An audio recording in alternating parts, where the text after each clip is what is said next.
దేవుడి ఆలయానికి ల్యాండ్ ఉందనేది ఉంది. మరి ఎమ్మెల్యే గారు అది మొత్తం ఎంత ల్యాండ్ ఉంది, టెంపుల్ పేరు ఎంత ల్యాండ్ ఉంది, ఎవరి పేరు ఉంది, ఎవరికి కాదు చేస్తారు, ఎవరికి కబ్జాలు ఉన్నారు, మరి ఇన్ని రోజులు ఏంట నుంచి ఆ టెంపుల్కి ఆదాయం వస్తుందా, 80 ఎకరాల నుంచి వచ్చే ఆదాయం టెంపుల్కి వస్తుందా?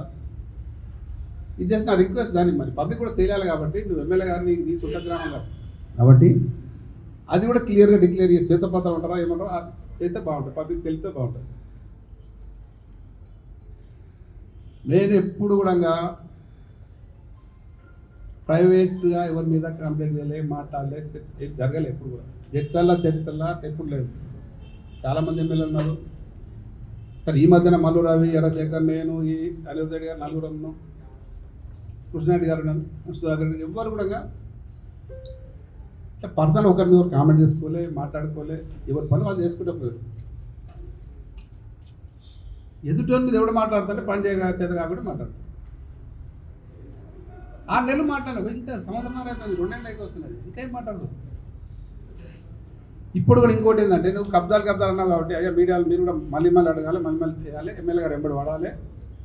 మరి మా టీఆర్ఎస్ నాయకులు ఎక్కడైతే కబ్జా పెట్టారో బయట తీయాలి. మీరు కబ్జా పెట్టి నేను బయట తీసిన, ఇప్పుడు 4 గుంటల కబ్జా పెట్టినావు, 2 ఎకరాలు భూదాన్ ల్యాండ్ కబ్జా పెట్టినావు. ఇక ఎండపడి చేస్తే నాకు తెలియదు. అది అది అట్లా చాలా ఉన్నాయి, కానీ నేను కొన్నే చెప్పిన. షార్ట్ టైంలో ఎన్ని కబ్జాలు పెట్టారు నేను కొన్నే చెప్పిన, ఇంకా ఉన్నాయి. ఇంకా అది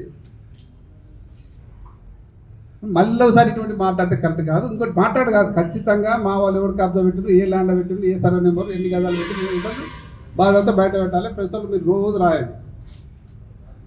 ఆయనకి లాభం కదా, టీఆర్ఎస్లో కబ్జా అనేది ఆయనకి లాభం అవుతుంది కదా, తీయండి. భూదాన్ ల్యాండ్ పట్టా చేసుకోవడానికి చాలా ప్రయత్నాలు జరిగినాయి, గతంలో కాలేదు. మా గవర్నమెంట్ కొంచెం ప్రయత్నాలు చేసి జరగలేదు. ఆ గవర్నమెంట్ వచ్చిన 3 నెలలకే అది ఎన్ఓసి చేసింది. దాన్ని బాధాప్త భూదాన్ ల్యాండ్ అది. అయితే సీసీఎల్ఎల్ కేసు నడిచింది.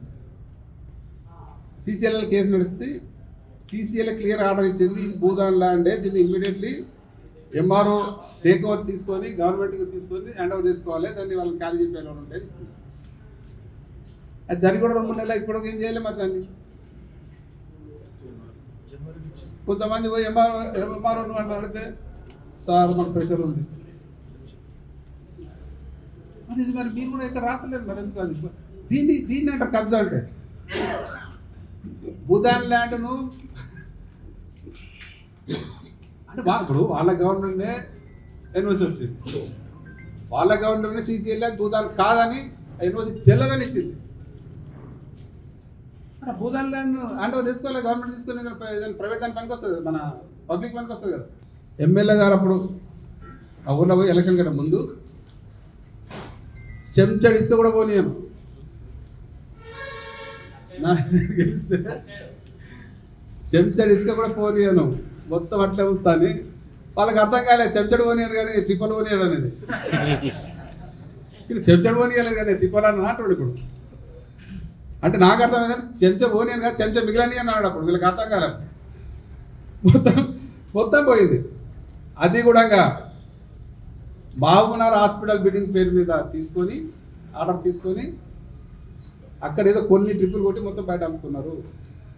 పోనీ జడ్చల్ల ప్రజలకన్నా లాభం అయిందా, పోనీ జడ్చల ప్రజలకు అందిందా, లేదు హైదరాబాద్ అనుకున్నారు.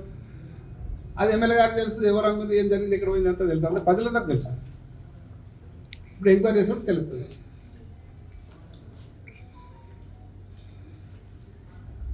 అచ్చా, ఇక పనితనం గురించి కొత్తపల్లిలో ఎమ్మెల్యే ఉన్నప్పుడు యాక్సిడెంట్ అయింది,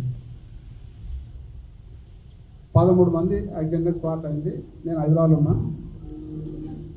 మెడికల్ కాంగ్రెస్ నుంచి రోడ్డు మీద కూర్చున్నారు.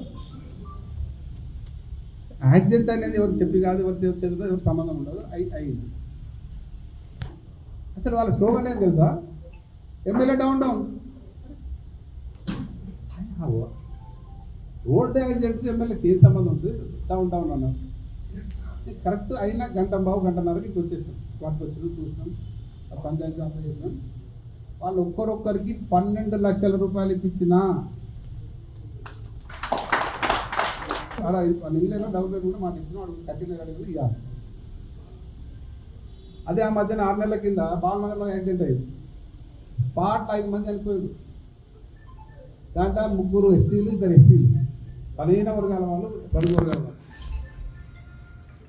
నేను పోయి పలకరించిన హాస్పిటల్కి పోయినా కానీ డ్రామాలు చేయలేదు, రాజకీయాలు చేయలేదు.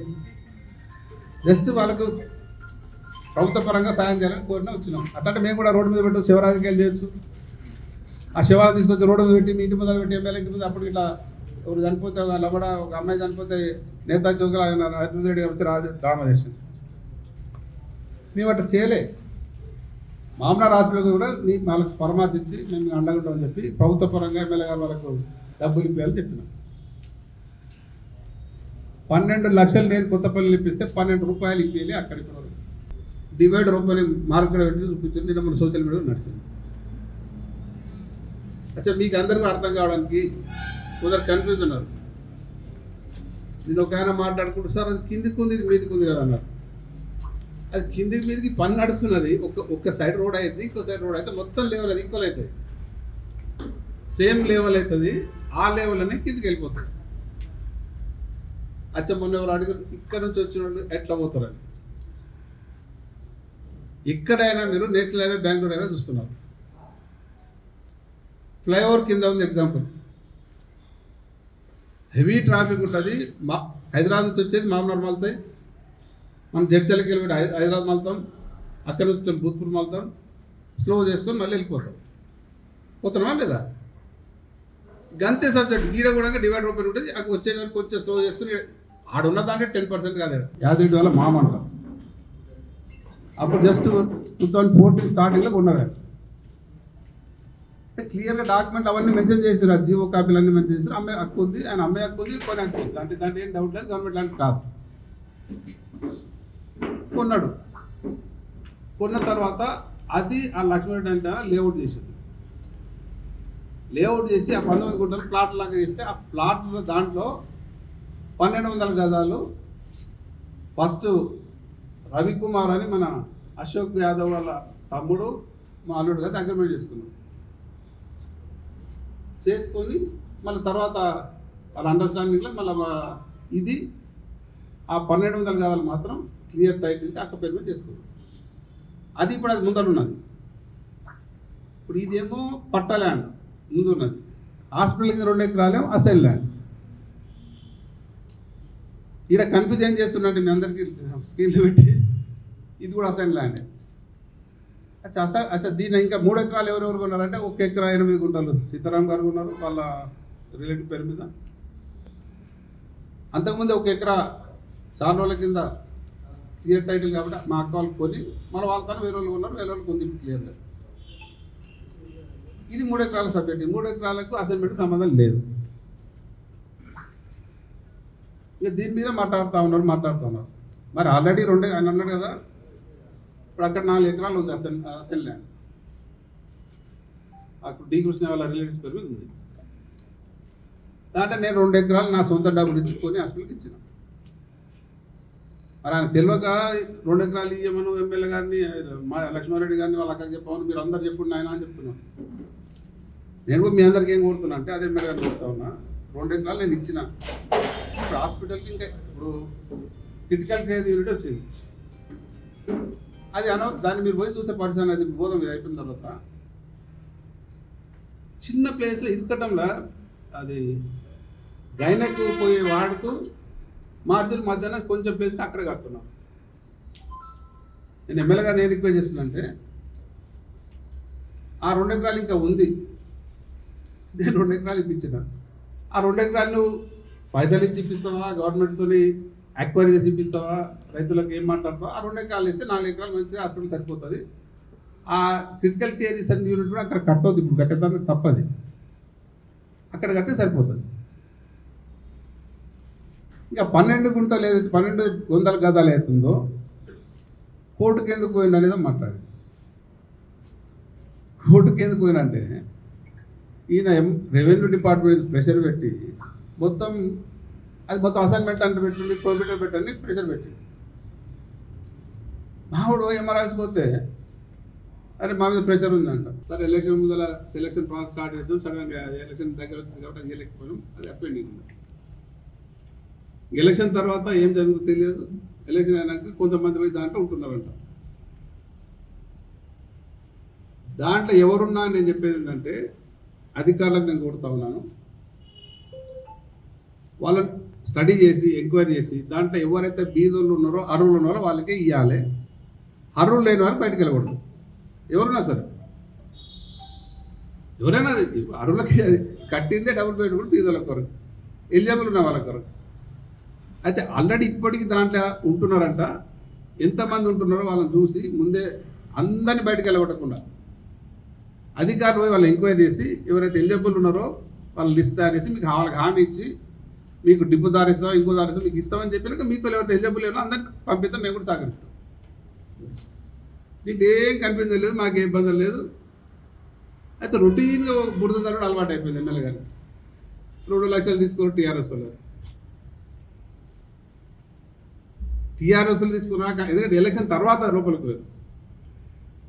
ముందు పోతే మా గవర్నమెంట్ ఉన్నప్పుడు అంటే మా వాళ్ళు తీసుకుని అనుకుందాం ఏదన్నా ఎవరన్నా ఒకరిద్దరు, అది కూడా జరగలే. ఎలక్షన్ తర్వాత దాని లేకపోతే మరి కాంగ్రెస్ వాడు తీసుకున్నా, బీజేపీ వాడు తీసుకున్నా, టీఆర్ఎస్ తీసుకున్నా, నాకు తెలిసి ఎవరు తీసుకోలేదు, ఏ పార్టీ వాడు తీసుకోలేదు. నిజంగా తీసుకొని ఉంటే కూడా నాకు ఇచ్చినామంటే మరి అది తీసుకున్నాను యాక్షన్ తీసుకుందాం, ఏ పార్టీ అయినా సరే. కానీ గుడ్డిగా నువ్వు మాట్లాడి బురదేసి వెళ్ళిపోతాంటే ఎట్లయితుంది? ఇదేం పద్ధతి, ఇదేం కల్చర్? సార్ జడ్చల రాజకీయాలు ఇటువంటి కల్చర్ ఎప్పుడు లేదు.